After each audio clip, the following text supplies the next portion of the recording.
average person thinks they know what they want, they don't understand what they need. And that's the critical aspect here. What's the difference between knowing what we want and having what we need? So, as you know, there's what we call hedonic happiness. So the list I just gave you relates to pleasure and hedonic happiness. I want, it will make me feel good about myself, I. That is the worst thing you can do if you want to manifest the best. Really? Yes. When you make it about self. Yes, because in some ways, you're talking about insecurity. The driver of that is insecurity, fear, right? And not enough. And not enough. And especially poor people look through the lens of not enough. And so when you're acting by a belief based on fear, that has a negative effect on these cognitive brain networks. Now, it doesn't mean it's not possible. It just means that you're limiting yourself. And so we talk about this idea of hedonic or selfish happiness, and this is transitory, it's shallow, it doesn't last long, right? Eudaimonic happiness is a sense of purpose, and that actually is in terms of benefiting others. It's not about yourself. And the key to that, though, is that when you look through the lens, and we're talking about looking through the lens of compassion, what happens is that you then change how you see the world and what you need, not what you want. Interesting. Right. You see, and that changes everything, because you realize when you're of service, when you're caring for others, you don't necessarily need, having that big house or the Porsche isn't going to make you whole. And so you probably don't chase that anymore, because it's a chimera that you're focused on because you think it's going to help get rid of the shame and the emptiness. Right. You see, so it's a different mindset. So when you shift to the parasympathetic nervous system, that activates all of your brain networks and allows them to sync together, if you will, and then has the highest likelihood of manifesting. Interesting.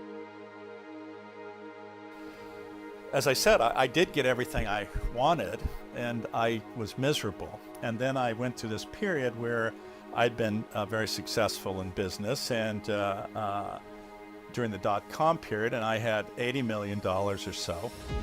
And then the crash came. I was $3 million in debt, but I had been miserably unhappy anyway. Did I enjoy driving Ferraris? Yes. Did I enjoy Porsches? Yes. Did I enjoy having a villa in Florence? Yes. But that being said, I was missing so much that it limited how good I felt about any of it. Because, having friends who tell you how great you are, unless you believe it, it doesn't mean anything. Wow. And, I didn't believe it. So when the dot-com period came, I lost all this money and I had to sell everything. So I went through this period of deep reflection. And the part of it was, what had I missed in what this woman was trying to teach me? And obviously I was 12 and I had no self-awareness. But the other thing that happened is, even though I was a doctor helping people, my actions, though, were based on, I want people to see I'm a doctor, right? Status. Yes, status. Acknowledgement. Yes, Look at me. I'm the doctor. I live in this mansion overlooking the ocean. I have all of these cars. I come into the hospital and everyone praises me, right? And that was out of my own insecurity and anxiety and fear. When I went through this period of self-reflection, I really understood that. And then it changed, right? Because it was no longer about me, it was about other people. And yes, if we say, well, what about your child or your wife and something, yes. But that being said, the nature of life is disappointments oftentimes. And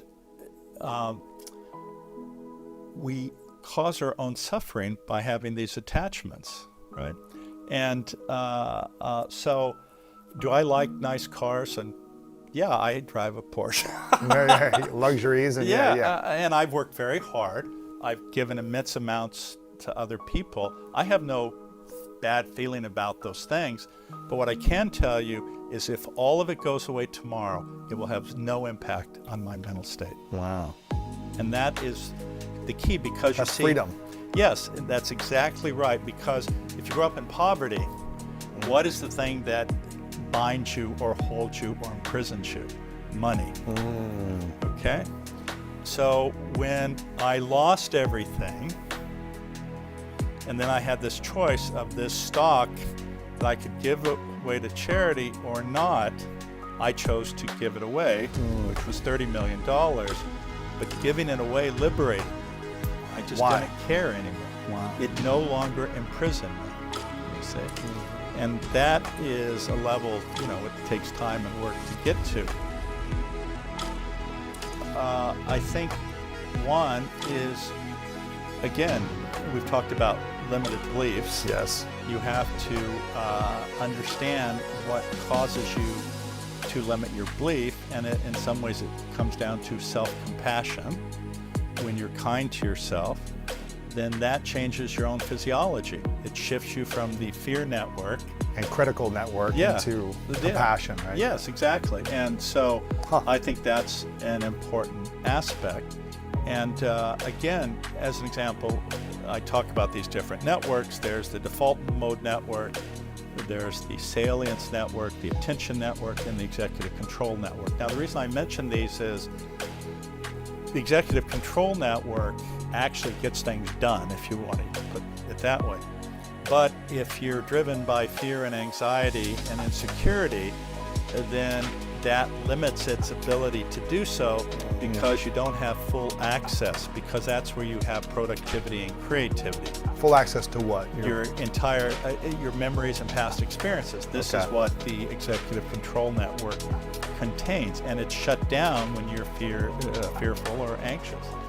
And so that's one aspect. And then, the other aspect, we talk about embedding your intentions. You have to make that thing you want salient. What does that mean? It means it has to be something that touches you, that you really feel like it's there with you and you want it. And the reason I bring that up is because salience it activates, if you want to call it, a bloodhound within your head, where it looks around for opportunities for you to manifest. I'll give you an example. Talk about bloodhound, or you're talking about something else? It search for things, right? Gotcha, It's a scent, right? That's what they do for rescue missions, right? Yes. Exactly.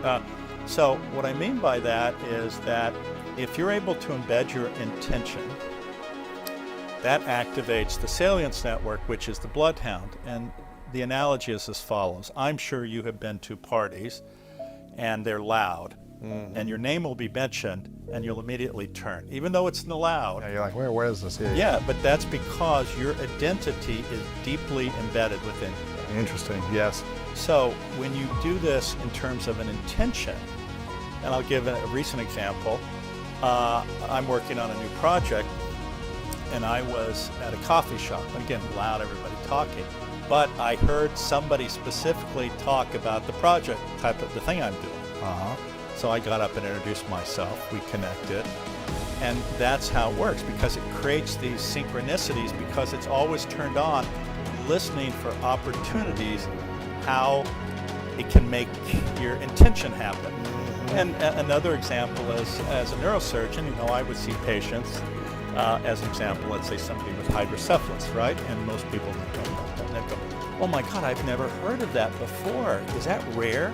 Well, it's not that rare. And obviously, if you're seeing a neurosurgeon, it's not rare to us. But what will happen is I'll see them in a few months, and they'll come back and they, the most amazing thing happened. I've run into 5 people with the exact same thing, right? Right. Because they have embedded that. Interesting. And so they're attuned to it, and suddenly it's like it's everywhere suddenly.